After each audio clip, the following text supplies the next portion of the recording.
Hi everyone, welcome to my channel.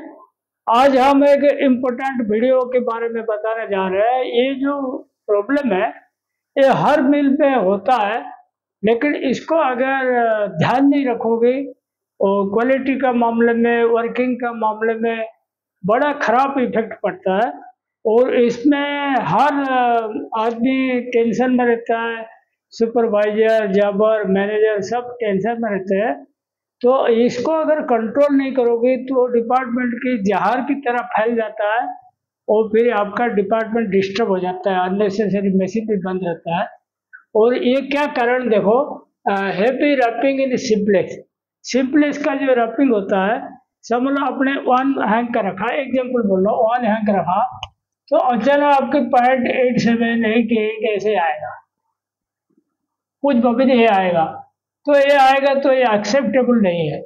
तो इसको अपन क्या करेंगे, इसको कैसे अपन ट्रेस आउट करेंगे, ये कहाँ से बना, कैसे बना और इसको रोकेंगे कैसे, और इसको रोकने का क्या क्या तरीका है उसके बारे में बताने जा रहे हैं। कभी कभी इक्का दुक्का बबिन बनने का भी समस्या रहता है, कभी कभी पूरा सिंपलेक्स में बनने की समस्या रहता है। तो उसके लिए क्या करना पड़ता है, देखो फॉर एग्जाम्पल, नहीं ऑब्जेक्टिव देखो, सिंपलेस्ट रैपिंग कोर्सर आएगा तो कोर्सर कई तरह का है, मतलब बिल्कुल हैवी आएगा या थोड़ा सा ही हैवी आएगा, कभी कभी बिल्कुल आप नॉर्मल रैपिंग आ जाएगा, तो उसको बोलते हैं कोर्सर रैपिंग, मतलब भारी साइड आना। Maybe on some spindles, कुछ स्पिंडल में आ सकता है, नहीं तो पूरी मशीन में आ सकता है। समझ लो आपकी 2 स्पिंडल में आया, तो 2 स्पिंडल में आया, समझ लो आपकी पूरा 24 घंटे में 20 डब गिरता है, तो 20 डब में 2 मल्टीप्लाई कर तो 40 बबिन हो जाएगा। 40 बबिन अगर 1.5 किलो का हो गया, तो वो जब रिम फ्रेम बबिन बनेगा तो कितना बबिन बन जाएगा, वो पूरा खाता स्पेल्ड हो जाता है। वो 2 बबिन भी बहुत मतलब खराब हालत करा देता है, और ज्यादा हो तो और क्या होगा आप सोच लीजिए। Maybe on whole simplex, ये होल सिंप्लेक्स में तब आता है कभी कभी आपने गियर चेंज गलत किया, समझ लो उस केस में हो जाता है। कभी कभी LF 4200 जो है ऑटोमेटिक वाला सिंप्लेक्स है, ऑटोटोपिंग वाला, उसमें क्या हम लोग स्लाइबर रैपिंग फीड करते हैं और रोविंग रैपिंग फीड करते हैं, तो ड्राफ्ट आता है। तो डिस्प्ले में इसको बार बार चेक करना पड़ेगा फीडिंग बराबर है नहीं है। और उसमें क्या होता है, कोई कोई कारीगर भी छेड़छाड़ करते हैं, सिर्फ पासवर्ड अगर जानता है कारीगर भी छेड़छाड़ कर देता है। तो सुपरवाइजर या एसक्यूसी इन्वेस्टिगेटर का ये पहला काम है, शिफ्ट स्टार्टिंग में देखना उसका डिस्प्ले में स्लाइबर हैंक फिनिशर का और रोबिंग हैंक बराबर डाला हुआ या नहीं। अगर कुछ डिफर है तो तुरंत बंद करने का मशीन, बंद नहीं करोगे पूरी सिंपलेक्स का गड़बड़ा जाएगा रैपिंग। तो सबसे बढ़िया देखो, वर्किंग डिस्टर्ब इन फॉर अनड्रफ्टेड, अगर भारी रैपिंग आ गया रिंग फ्रेम में अनड्रफ्टेड आएगा। और ऑटोकोनर रिजेक्शन इंक्रीज, ऑटोकोनर में आपने जैसे ±9% रखा, तो वो 9 से ऊपर है भारी, 9% से ऊपर भारी है, तो पास हो जाएगा, पास नहीं होगा, कोई कोई कम भारी रहेगा वो भी पास हो जाएगा। तो कुल मिला के रिजेक्शन अपना को काट के फेंक देगा अगर वो रेंज के अंदर नहीं है तो रैपिंग। और ring frame ring cut bobbin से इंक्रीज, समझ लो अचानक सिंपलेक्स भारी हो गया, रिंग फ्रेम में उसी से भारी हो जाएगा, रैपिंग भारी हो जाएगा, रिंग कट होना चालू हो जाएगा। रिंग कट स्पिंडल इसको चेक करके निकालनी पड़ेगी। ये pass from autoconer line mark and fabric, जैसे समझ लो कोई एका दुका बबिन पास भी हो गया, कोई गेज वगैरह आउट होगा, पास भी हो गया, तो उसमें क्या होता है कपड़ा में ऐसे लाइन जैसा है कि आ जाएगा मोटा धागे का, तो पूरा कपड़ा खराब कर देता है अगर एक बबिन चला गया। Wrapping CV percentage increase, wrapping CV automatic बढ़ जाएगा, रिम फ्रेम का रैपिंग सीबी इंक्रीज हो जाएगा। For undrafted multiple breaks in ring frame में अनड्रफ्टेड के कारण मल्टीपल ब्रेकेज होगा, तो roving waste will be increase.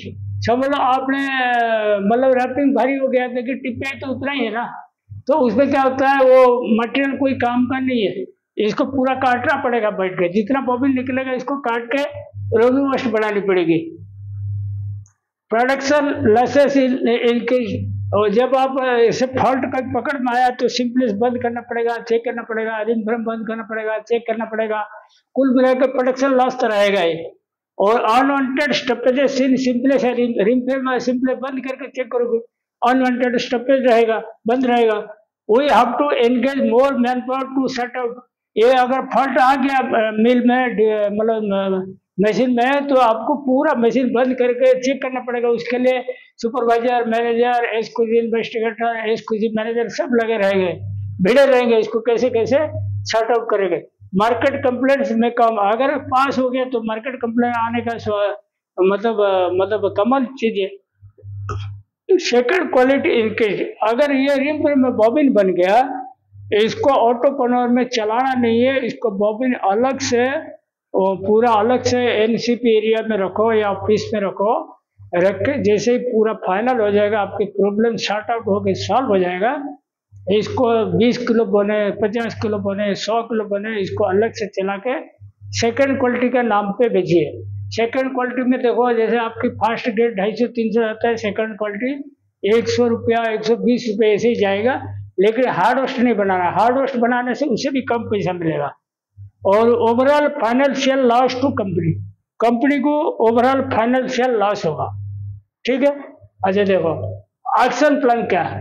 Action plan है check whether simplex back roll cards missing.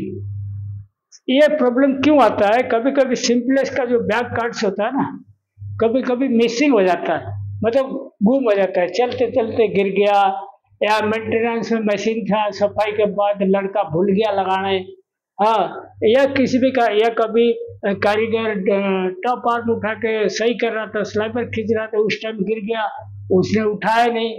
और कभी कभी सिंपलेस का जो बैक कट्स होता है ना, आगे की साइड झुका हुआ रहता है, आगे की साइड।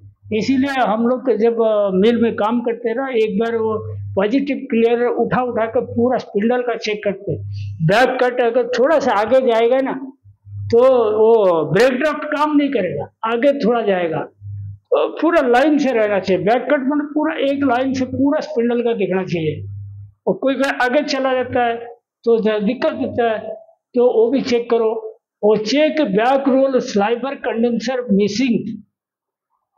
तो पीछे का जोन में, जैसे आपको बता दो, देखो आप एक चीज ध्यान रखो, जैसे ये हो गया आपकी बटम रोल, ठीक है, ये बटम रोल, इसमें क्या होता है, एक इधर स्लाइबर कंडेंसर रहता है, इसमें स्लाइबर आता है, और यहाँ समझ लो आपकी टॉप रोल है। कभी कभी स्लाइबर एक कंडेंसर है नहीं, गुम हो गया, तो स्लाइबर कंडेंसर से गुम हो गया, तो ये जो स्लाइबर है ना, पाथ में पूरा सेंटर में आना चाहिए, वो टॉप रोल से साइड होकर आएगा, टॉप रोल के साइड में जाएगा। साइड में जाएगा तो टॉप रोल और बॉटम रोल के बीच में नहीं गया तो ड्राफ्ट कहाँ से होगा? तो वो बेल ड्राफ्ट पूरा मिसिंग हो गया, खाली मिडल रोल और फ्रंट रोल में ड्राफ्टिंग हो पाएगा वो मटेरियल, तो इसीलिए वो भी दिक्कत जा रहा है। तो स्लाइबर कंडेंसर होता है, हर स्पिंडल में बराबर लगना चाहिए, और वो बिल्कुल सेंटर में लगना चाहिए। ध्यान रखना, कभी कभी वो स्क्रू छोटा सा तो रहता है, स्क्रू खुल जाता है, गिर जाता है, गिर जाएगा तो इसको ढूंढेगा कौन, ऐसे ही चलता रहता है। तो ये कंडेंसर चेक करना बहुत जरूरी है। मैं तो बोलता हूँ, जैसे कोई सिंपलेस का ड्रिंक का फॉरमैन है ना, वो सुपर एक राउंड लगाना चाहिए पीछे के टॉप कार्ड्स और कंडेंसर के ऊपर। नहीं लगाएगा, बहुत गलत करेंगे, तो फिर वो कोर्स काउंट का धागा बनेगा, सिंपलेस भी बनेगा। Check back roll sliver condenser sided, कभी कभी है नहीं कंडेंसर, कभी कभी साइड हो गया, मतलब फिसल के साइड हो गया, उसका अंदर स्लाइबर तो जा रहा है, लेकिन बैक टॉप रोल से आगे जा रहा है, मतलब ड्राफ्टिंग बराबर नहीं हो रहा है। उसका बात देखो, चेक बीडीसीप गियर मैचिंग नॉट डन, ये बहुत इंपॉर्टेंट है। समझ लो आपने बीडीसीप गियर लगा, अब बराबर उसने गियर ड्राफ्ट जोन गियर में मैच नहीं हुआ, बिल्कुल स्लिप हो के चल रहा है, वो स्लिप हो के चलेगा तो ब्रेक ड्राफ्ट डलेगा नहीं, ब्रेक ड्राफ्ट नहीं डलेगा तो वो खाली मेन जो उनका ड्राफ्ट रहेगा रोविंग में, तो कोर्स हो जाएगा। तो बीडीसीपी भी चेक करना जरूरी है। चेक बीडीसीपी गियर बियरिंग जाम, बीडीसी गियर का जो शाफ्ट है उसमें से मतलब बियरिंग जाम है, तो वो रुक रुक के चलेगा। वो रुक रुक के चलेगा तो ब्रेक ड्राफ्ट जितना डाला उतना नहीं आएगा, हो सकता है कम आएगा, तो उसमें भी कोर्स कम चलेगा। और सबसे इम्पोर्टेंट जो पूरा मशीन होता है ना, ये देखो, check finisher roving hang in display, finisher का और रोविंग हैंग का डिस्प्ले में चेक करो। ये 4200 सीरीज है, ऑटोमेटिक डिस्प्ले रहता है ना बड़ी बड़ी, उसमें अगर डिस्प्ले में स्लाइवर का रैपिंग रोविंग का रैपिंग कोई गलती से छेड़ दिया, और एक चीज ध्यान रखो, सिंपलेस का पासवर्ड तो किसी को नहीं देना, एक्सक्लूसिव वाला रखेगा या स्पिनिंग मैनेजर रखेगा, सबके पास नहीं रखना। क्योंकि कारीगर कभी कभी तुम ऐसे ऐसे डिस्प्ले में करोगे ना, वो आके बाजू में खड़ा रहेगा, ऐसे देखा इसको भगाना, इसको नहीं रखना, नहीं खड़ा नहीं होना, जाओ इधर से, तुम्हारा क्या काम है। तो वो लोग के कारीगर देखते देखते सीख जाते हैं और वो छेड़छाड़ करते हैं। उसके बाद देखो ये अगर छेड़ दिया, समझ लो फिनिशर रखेंगे तुमने 110 रखा, 0.110, उसने डाला 0.100, तो फिर कोर्स आ जाएगा रपिंग, ठीक है। वो या रोबिंग हैंग कुछ अलग कर दिया तो फिर वो भी दिक्कत हो जाएगा। तो उसके बाद ये बहुत भयंकर प्रॉब्लम है, इस मशीन में खाली पूरा स्पिंडल में बन जाएगा कोर्स काउंट, तो ऐसे कभी नहीं करना। अच्छा, अगर कोर्स काउंट बन भी गया कहीं कहीं, तो स्टॉप सिंप्लेक्स आफ्टर 80 से 90%, जब ड्रॉप आ जाएगा ना फुल डब साइज, सिंप्लेक्स बंद कर देना।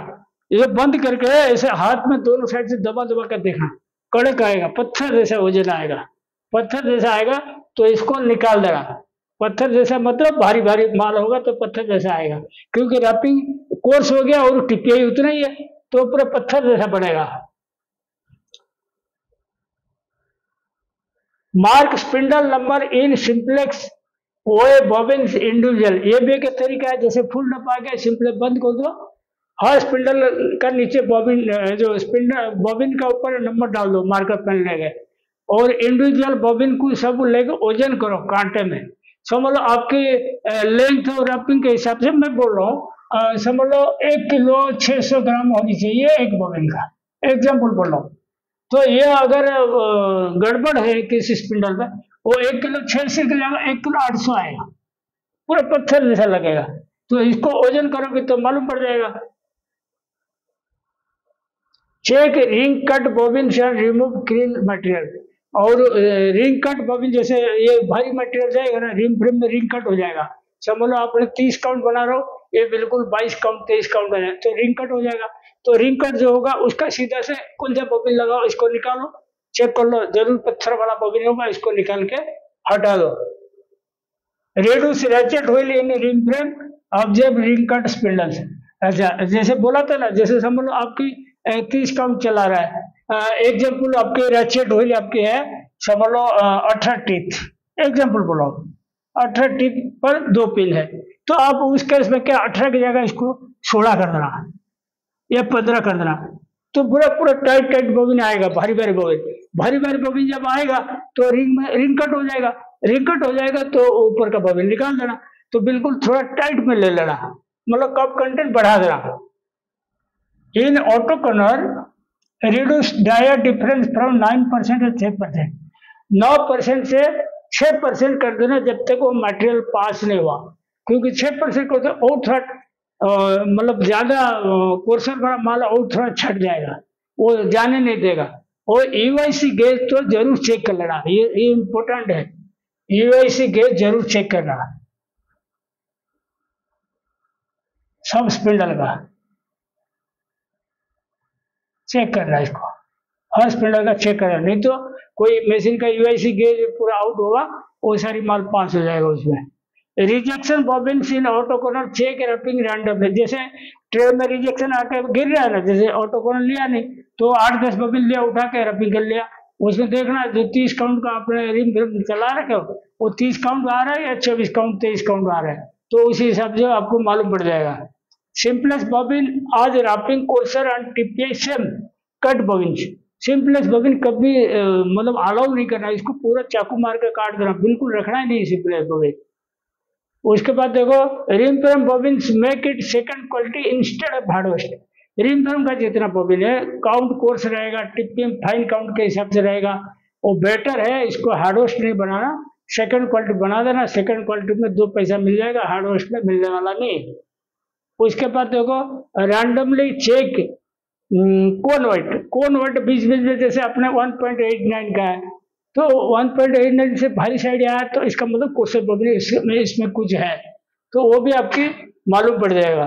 Make a step board randomly, जो अपना ब्लैक बोर्ड में बनाते हैं ना ए स्टेप बोर्ड, उसमें भी ऐसे एक चेक करो बीच बीच में बॉबिन लेगा, अगर मोटा धागा होगा दिख जाएगा इसमें। कोर्सर बॉबिन, अच्छा देखो एग्जांपल बता रहा हूँ, देखो ये इंपॉर्टेंट है। सिंपलेस्ट रैपिंग समझ लो आपने 1 रखा, ठीक है। ब्रेक ड्राफ्ट रखा 1.14, टोटल ड्राफ्ट रखा 10.5, स्लाइबर हैंक रखा 0.095। ये देखो ये कैसे अपन स्टडी करते हैं। जैसे अपन समझ लो ये ब्रेक ड्राफ्ट काम नहीं किया तो क्या करेगा, मेन जोन ड्राफ्ट 9.2 हो जाएगा। ये काम नहीं किया, ये हो गया ड्राफ्ट, हो गया टोटल ड्राफ्ट, तो 10.5 डिवाइड बाई ब्रेक ड्राफ्ट 1.14 आएगा 9.2। मतलब आपका जो सिंपलेस्ट में इतने का ड्राफ्ट डलेगा। अगर बैक जोन का ब्रेक ड्राफ्ट हट गया तो मेन जोन ड्राफ्ट कितना हो गया 9.2। तो कोर्सर बॉबिन क्या रैपिंग बनेगा 0.095 इंटू 9.2 0.87 बनेगा। आप देखो कहाँ 1 है तो कहाँ 0.87, 13% का डिफरेंस रहता है, तो उसमें तो पूरा क्वालिटी खराब हो जाएगा। 13% क्वेश्चन देन स्टैंडर्ड, तो इसको आप ऐसे ही पकड़ोगे। और ये बहुत इंपॉर्टेंट है, मैं तो बोलता हूँ हर टेक्नीशियन ये 2 पॉइंट जरूर चेक करना, back condenser, back top roll और ऑटोमेटिक सिंपलेस का डिस्प्ले। ये 3 चीज देखोगे आपका ये फॉल्ट कभी नहीं आएगा। और कट्स का अलाइनमेंट, मतलब बैक जोन का कट्स बिल्कुल लाइन से होना चाहिए, ऐसे आगे झुका हुआ नहीं रहे। झुका हुआ रहेगा तो कोर्सर पे आएगा, हो सकता है 13% नहीं आएगा, 5-6% आ ही जाएगा। ठीक है, ये वीडियो बहुत इंपॉर्टेंट है, सब लोग देखिए, शेयर कीजिए, इसको लाइक कीजिए। Thank you.